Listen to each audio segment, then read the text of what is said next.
So the first thing I want to do is give you, Ben, and Lang a chance to respond to the points that Sam raised in his discussion. Great. Yeah, I'll get started here. So I think Sam raises a really good point about kind of comparing what my paper is really on with my co-authors is looking at the medium run, which doesn't really account for these big changes in technology or even fuel economy changes. And so this is certainly something that we're interested in looking at more. And I think it'll take a lot more data to look at that, especially kind of these new estimates of the VMT elasticity with respect to travel time. But it's certainly something that's on our radar to look at more. Yeah, I think what Sam said last about the autonomous vehicles is one thought I had going through this whole presentation and working on this project. And one way to look at it is when you drive, I felt like there's no empty leg in your drive. Every trip you take pretty much has a reason associated with it. In autonomous vehicles, if you don't have it shared, then the vehicle has to travel from somewhere to get you. So there's inevitable increase in the VMT from that regards. And for time, I mean, this study came from after I actually had my second kid when I had a lack of time. I don't know if there's like a correlation between children and studying at time, but it really became evident at that point that lots of things I do had nothing to do with money because I don't have the time to do it. So I purchase all sorts of services and goods just so that I can squeeze a little bit more time out in my day. I'm in a fortunate situation I can pay for these services, but there's also lots of people who cannot. So I think, some people pay with time, some people would pay with money. I don't know which way all these technologies will go. Okay, and then a question for all three of you. So Sam put out this challenge in terms of looking at these non-marginal changes. We've got the structural behaviors in terms of what is driving people's decisions on VMT, but thinking if we just start with ride sharing, for example, in looking at these household travel behavior, what have you learned in terms of how would you think about going about bounding what an effect of ride sharing coming online may be to VMT and travel behavior? For all of you. Oh. So I actually used the word bounded, unbounded in my study in my own in another presentation I made. I don't know if you remember, but there was the plot with the different peaks over the course of the day. And I broke down the trips that are bounded. So I call a bounded trip like a work-related trip. I'm not in the fortunate situation where I can work from home. I have to go to work. So I count that as a bounded trip. And for instance, like taking your kids to school, I count that as a bounded trip, mostly because I have an elementary school age kid in Ann Arbor. You have to get there in a 5-minute window. You don't have a choice. You can't say, I'll be there 5 minutes late. You can't even be 5 minutes early. You have to be there within 5 minutes, taking the kids from school and dropping them off. And parents do this. Most parents do this every single day. So some trips, in my mind, are very, very bounded. The time is not elastic at all. You have to be there. Whereas other trips, like, and there are trips that are sort of bounded, like eating and drinking. No one's forcing anyone to eat at noon or at 6, but many of us choose to eat at noon and 6 o'clock. And we can always eat at 3 o'clock. We can always eat at midnight, but we choose not to because that's not what this culture, it's not common in this culture. So I also work for a Saudi Arabia company. So there they eat at 10 o'clock. So culturally, that's what they do. So in their culture, maybe they can, well, they will still want to eat at 10 o'clock. So some trips are really, really bounded. And I feel like for car sharing, you can share a car, but if it's if you have these extra constraints, then I don't know how much people would change their habits if the cost associated with it is fairly low. So I guess I have two suggestions for kind of looking at ride sharing for future impacts on VMT. So The 2017 NHTS data does have information on ride sharing. So, kind of maybe an extension of what the paper that I worked on would be to kind of use 2017 as the benchmark. So to get kind of how current levels of income or 2017 levels of income and the other characteristics of households, how do they drive? And of course, ride sharing will probably evolve over time. So if we have a sense of how that will evolve, for example, like lower fares, we can calibrate that as a parameter in the model to project forward to say, okay, ride sharing will go down in terms of price, or it'll be more available over time in more cities. Then we can use that as kind of a first pass to get at this more long-run ride-sharing effect. Yeah, I agree with Ben for the first part of what I have to say. I think that there is potential because we just don't know very much aside from the expert panel yesterday that talked a lot about ride-sharing. I think there is room for these kind of reduced form methods to generate a prediction based on an NHTS descriptive result about how much penetration there has been, how many rides are shared, et cetera. I also think that and I haven't actually looked at ride sharing data. I don't begin to take myself for to claim that I have a complete research design, but I think we in principle have the potential to look at trade-offs, look at real revealed preference. I know there's some good economics research that uses pretty micro data from Uber, et cetera, on sort of the labor market impacts. And I've long been interested, but don't actually have any data or haven't really followed down this path. But getting some data that allow, in principle, I open, well, not in Michigan, but when I used to live in Boston, I have the choice every time I open Lyft or Uber to take Lyft line or a private Lyft. And I think Uber and Lyft and these other ride-sharing companies are really collecting that micro data and seeing what those trips are, where you're actually going in those, how many VMT you're traveling. And so I think that theoretically there is a research design in there where we can tease out that preference. Yeah, absolutely. The research being done by the private companies and getting that more into the hands so that we can have the discussion in terms of the policy context. Great. So I'm going to ask one more question on the panel while the rest of you are formulating your questions and come up to the microphone for a discussion with the audience. But so we've got a number of regulators in the audience and a number of people that do forecasting of energy use going forward. So a question to both Lang and Ben, from what you've seen, what recommendations would you give both on the regulation side in terms of when policymakers are putting together cost benefits when it comes to regulating vehicles?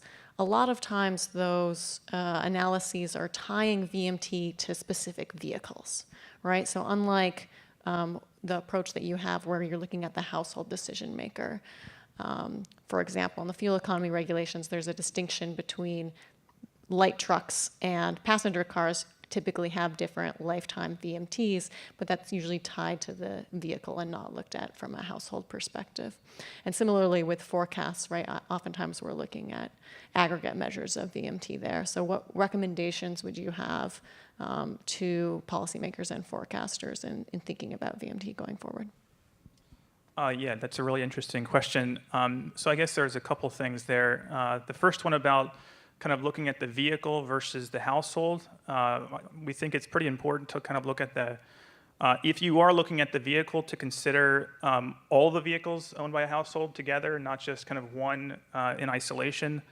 There's several recent papers looking at kind of portfolio effects about how households choose to allocate VMT to all of their vehicles kind of jointly and not just kind of one at a time.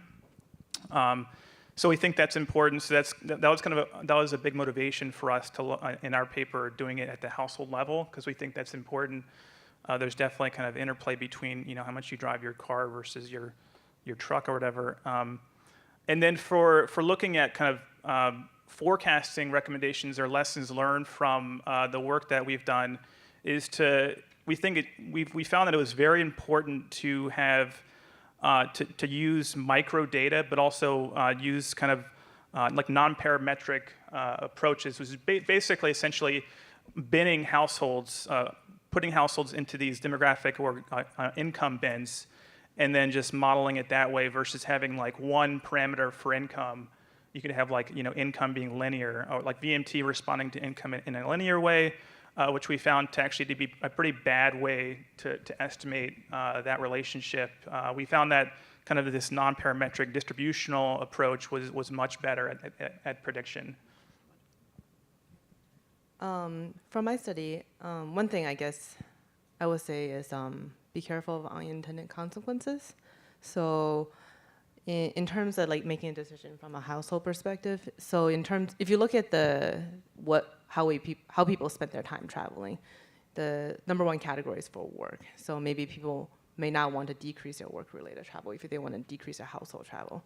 So then you start making decisions. Okay, I will not make this trip myself to buy this item, but I'll buy it online. But the goods still need to get to you somehow, so there's still a trip associated. Maybe you didn't take this trip, but someone took this trip. Instead of buying your food, instead of having going to a restaurant, you have the food delivered. There's still a trip in there. It's just not you going somewhere. And so one thing is probably what didn't show too clearly is the only travel that increased in the past 14, 15 years was sports and exercise. So people are participating in more exercise activities. So if we start taxing VMT, maybe some of these trips are start going down.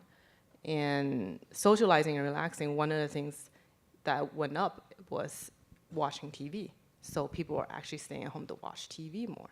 So these are not actually environmentally related, but they are activities we're performing over the day. So are we going to start shifting our activities so we do less of this, or we start offsetting it to other people so they do it for us instead of from a household perspective? Great, thank you. Okay, I want to invite the audience to come up and ask our panel questions. Hi, Evan Michelson, Sloan Foundation. So I have two slightly unrelated questions. So one is about how are companies using different business models to potentially impact travel behavior? So for instance, I understand that Uber is maybe moving more towards a subscription service where you pay a monthly fee and then have an impact on your individual travel, your individual trip based upon that. And then second is how are companies communicating the environmental impacts of these travel decisions, both at the household level or maybe even at the business level? I mean, I'm thinking about things like Fresh Direct, where they have a green leaf that presumably indicates that there's some environmental benefit to me selecting delivery at that time versus another. But I don't really know what that means necessarily. So any thoughts on that? The first question, well, none of us, actually, Lang maybe, she doesn't work for a ride-sharing company, she works for Aramco. I don't work for a private company, so I can't really speak to this, but it's an interesting thought experiment, what happens when you, change the pricing to a subscription service, and it seems, I don't know, off the top of my head, it seems like you might exclude some folks, and then the incentive for the folks who actually find it worthwhile is then there's no price on travel at that point, and so it goes through the roof, and I'm not really sure what the net impact of that is. On the second question, I also, I don't know what these companies are doing, but I would love to see them do something. From the get-go with these ride-sharing services, I was wondering what the environmental impacts are, notwithstanding, the private welfare increase from ride-sharing is enormous, but I mean, we're at TE3. We care about environmental outcomes, and I hear nothing about that. And I appreciate, say, Jeremy's research with his co-authors that looks directly at that. I guess maybe, I don't know if it's on ride sharing, but maybe a little bit closer to what you're asking is, I think some of these services, they present themselves as providing more services that you weren't able to access previously. So for example, Amazon, you can buy lots of things on Amazon now that you didn't used to be able to buy even at a store. So I have friends who have things shipped to their house every single day, twice a day. So if you think about your 24-hour day, how much of time can you really spend at a store buying things? If you go to the mall, maybe people have an hour or two, but if you're buying things every single day that comes to your door, are you decreasing your utilization or increasing your utilization, or it's the same? But there's a lot of things you can buy. And Uber Eats and all these delivery services are advertising so that you save some time, you have more convenience. When there's more convenience, if it's affordable, people like to use them. So they're not trying to be more green, but they are trying to say, we help you out. We give you a product that you want. Yeah, just to comment to your second question in terms of how it is communicated or how it could be communicated to consumers in terms of what's the effect on emissions, what's the effect on the environment. This is an area that I've been thinking about, so I don't have any research numbers here, but how it's communicated is so important. Because if one option for me as a consumer is that I can have a option to have only electric vehicles pick me up or only high fuel efficient vehicles, whether or not that's a good thing for emissions in the environment really depends on the distribution of where those vehicles are and are they traveling further to get to me, and will that actually reduce emissions overall or will they go up, as opposed to just communicating total VMT and routes, right, for example, in terms of reducing miles. So yeah, it's a good question.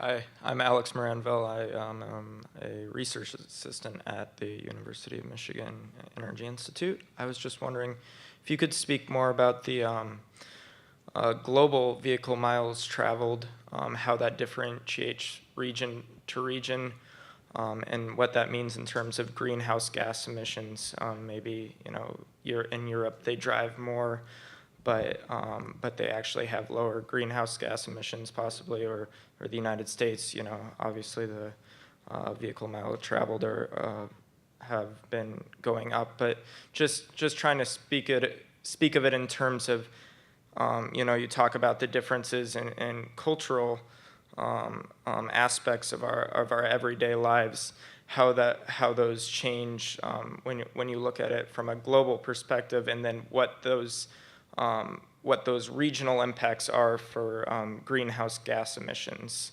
and how those might differentiate from region to region. Sorry if I was redundant.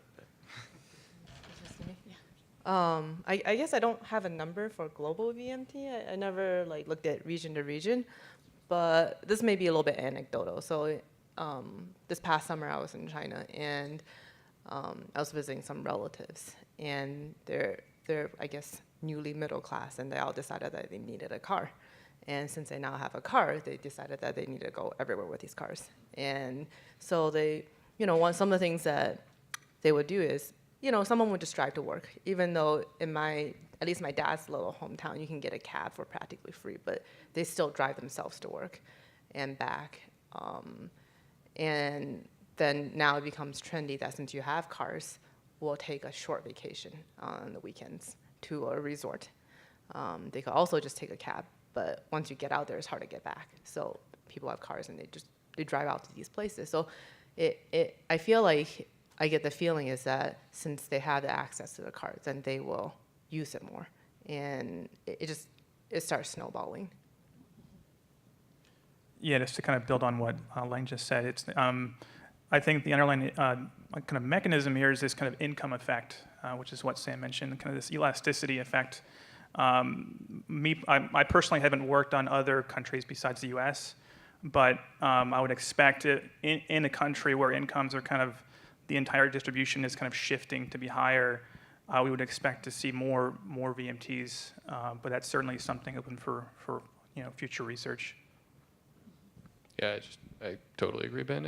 I think in other overall less wealthy nations, it's got to be the income effect that dominates, and so there's just going to be huge growth in VMT elsewhere. I believe the EIA estimates were that the VMT per vehicle were relatively constant, but that it's more people are getting into vehicles, and that is driving the rise. Hello, my name is Jim Gawron. I'm a graduate student here at U of M. My question is on micro-mobility, such as bike share and e-scooters.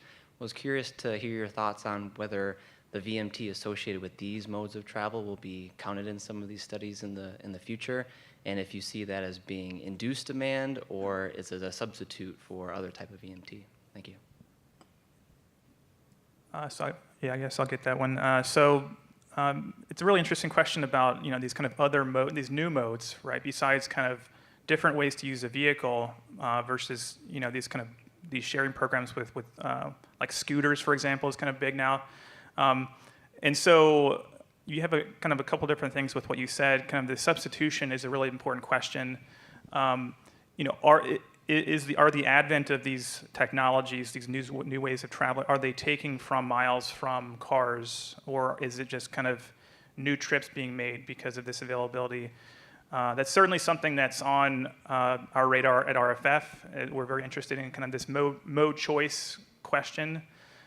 Is it going to increase overall travel, or is it just kind of steal?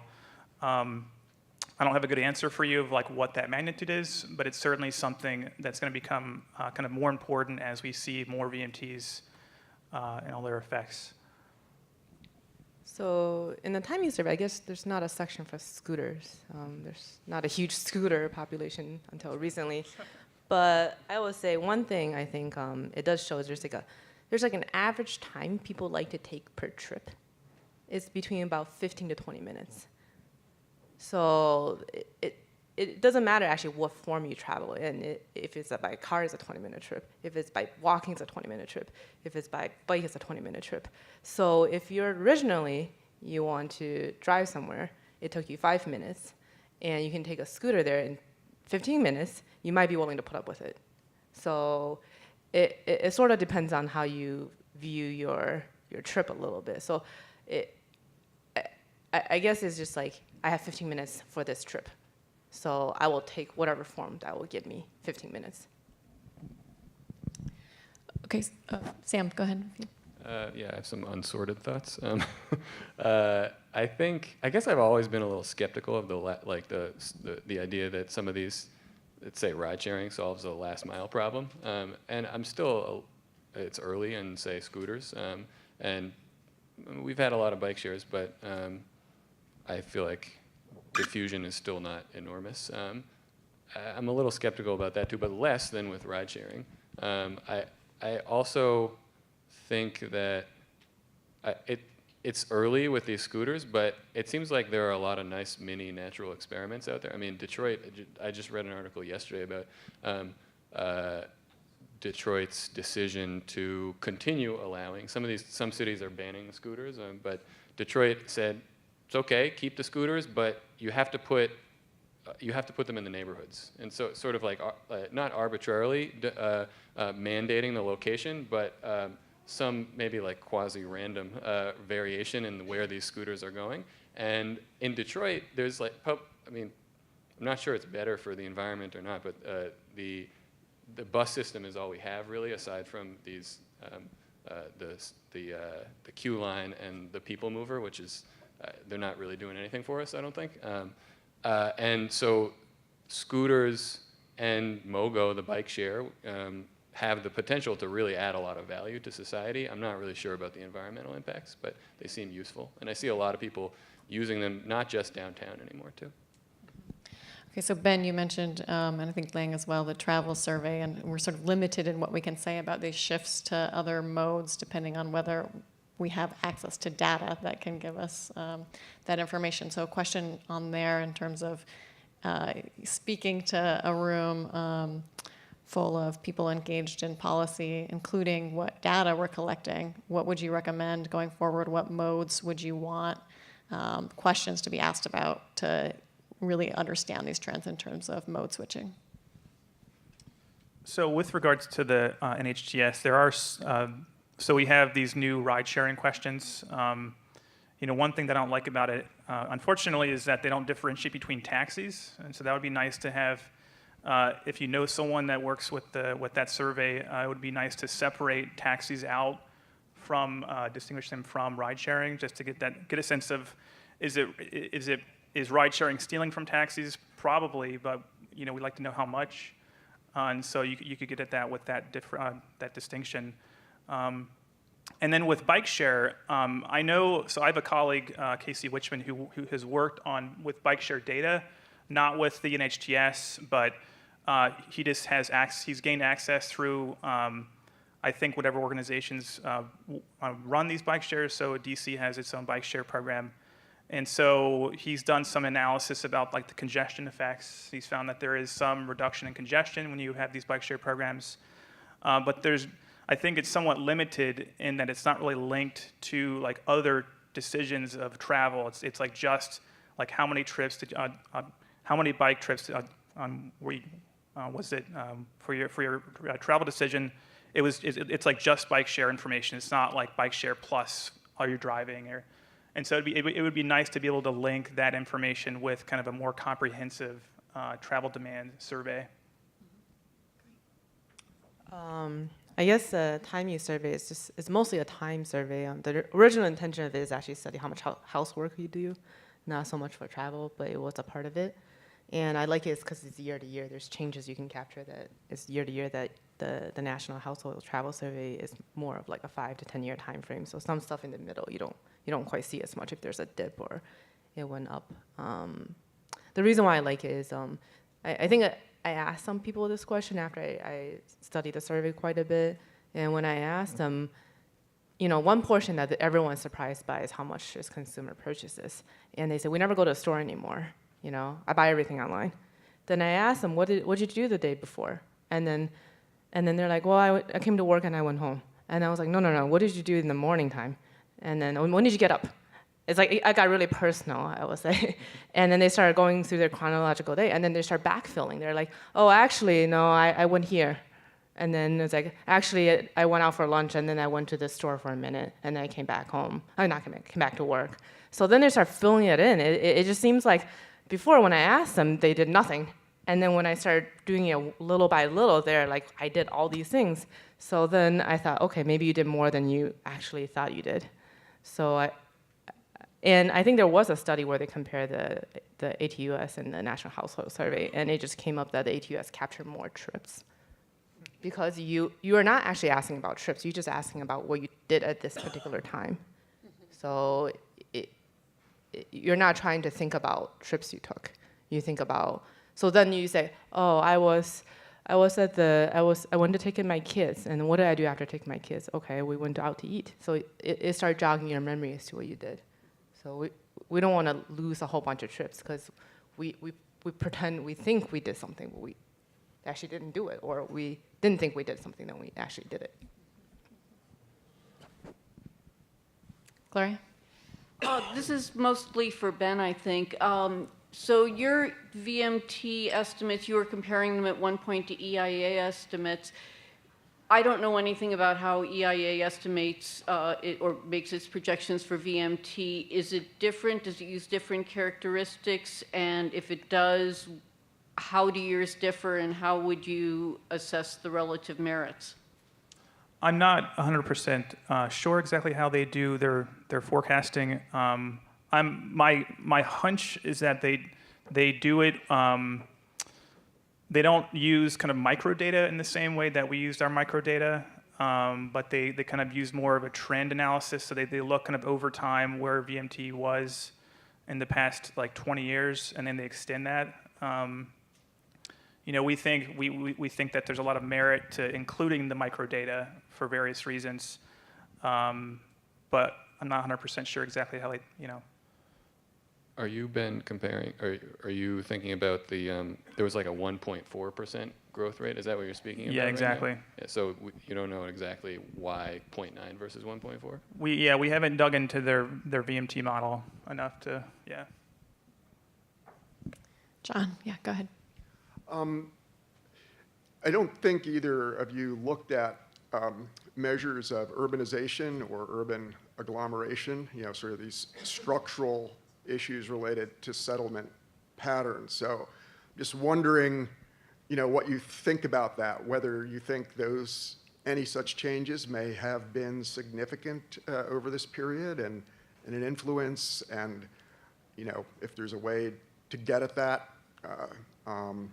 as part of a look at what's going on, because we know at the, urban level, cross-sectionally that, some of these structural factors make a big difference.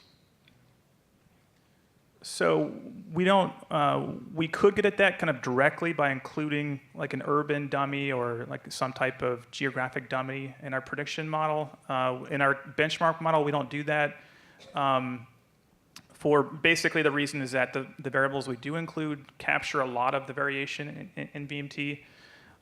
One thing about urban versus rural is that there's a pretty large correlation between what we do include in our model and this decision to live in an urban environment. So things like age is a big kind of strong correlation there. Income is also very correlated with urban versus rural living. And so we kind of indirectly include that margin of VMT growth. But certainly we could I could give you a more precise answer of how much does urbanization affect it, but it's not directly in our model.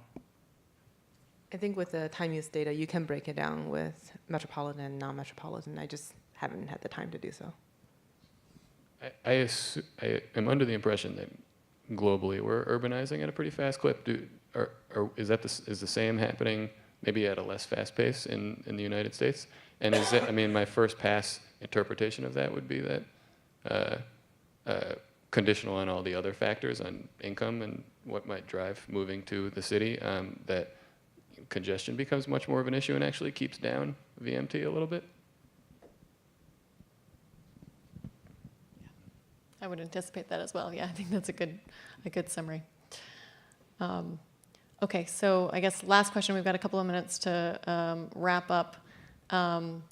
We've got one right here. Great, go ahead. Hi, I'm Steve Presmetsky from Aramco. I hope this is a simple question. It's just, so I remember when they first raised the speed limits, which I love, by the way, they said traffic congestion went down because people spend less time on the freeways. You have any idea if this impacts, to Lang's point about the time, does this impact VMT? Can I drive more because I can drive faster? Just don't know.